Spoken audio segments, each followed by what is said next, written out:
There was a time when the Lord spoke to his prophet Samuel to tell him he had selected a new king for Israel. Samuel was to go to the little town of Bethlehem, where the Lord would make known to him just who the new king would be. It was in Bethlehem that Samuel met Jesse and 7 of Jesse's sons. One by one, the sons of Jesse paraded before the old prophet, and as each one passed before his eyes, Samuel knew that he had not yet found the new king.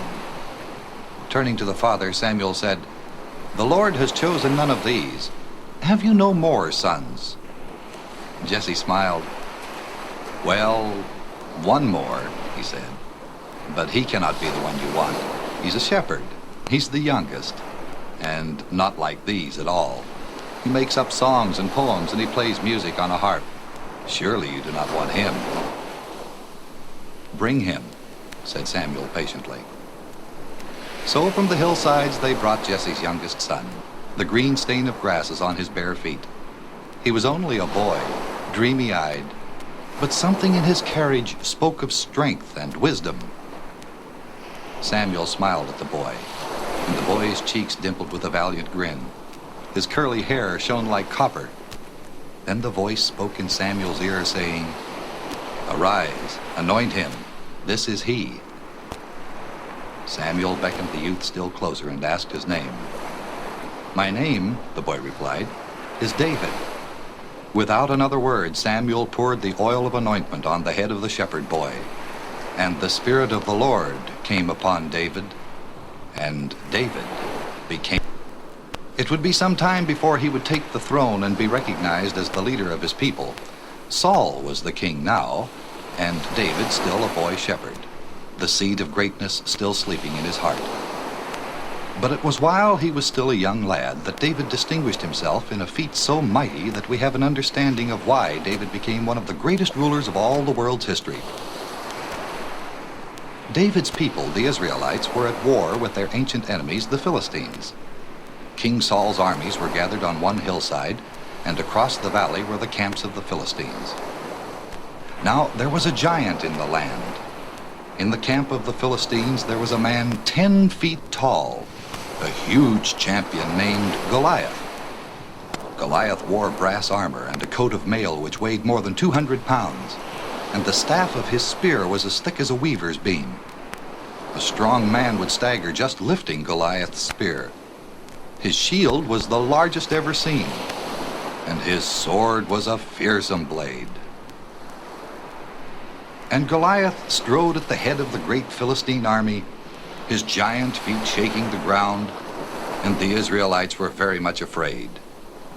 Goliath would roar in his deep voice, "Choose a man to meet me, and if he kills me, we will be your servants. But if I kill him, then Israel shall serve the Philistines forever." Day after day, in the first light of dawning, Goliath shouted his challenge. And when Goliath strode forward, the men of Israel turned and ran. On the 40th day of the battle, young David came to camp, carrying some cheese and bread for his elder brothers who were soldiers. He was going through camp looking for his brothers when suddenly he heard the challenge of Goliath echo like thunder across the valley. David listened, his eyes narrowing, his strong young chin hardening. Soon he stood before King Saul himself, and his once dreamy face shone with a dauntless light. He said, "Let no one be afraid. I will go and fight with this Philistine." Saul's eyes flashed with admiration for such courage, but he shook his head, and he said, "Well, you're too young. He's been trained as a warrior since he was your age." David grinned. "I kept my father's sheep, you know, and often lions and bears took a ram from the flock, and I would chase them, and I would snatch the ram from their mouths, and they would turn on me, and I strangled and killed them. And I shall kill this Philistine as I did those beasts. Who is he that he dares curse the army of the living God? The Lord who delivered me from the lion's paw and the bear will deliver me from the hand of Goliath."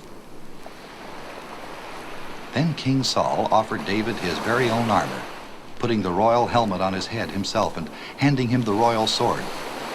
But the armor was too heavy for David, and he refused to wear it. Instead, David took his plain shepherd's staff, which he always carried, He went to a little brook nearby and chose 5 perfectly smooth stones. And finally he took his sling, a homemade weapon he had often used to pitch stones at wolves and foxes. That was all. Then he went to meet the giant. Goliath approached, his armor ringing and gleaming, and he blinked his eyes in amazement as he saw his opponent, a young boy with a stick and sling. And he roared, "Am I a dog that you come after me with a staff? I'll give your flesh to the birds of the air and to the beasts of the field."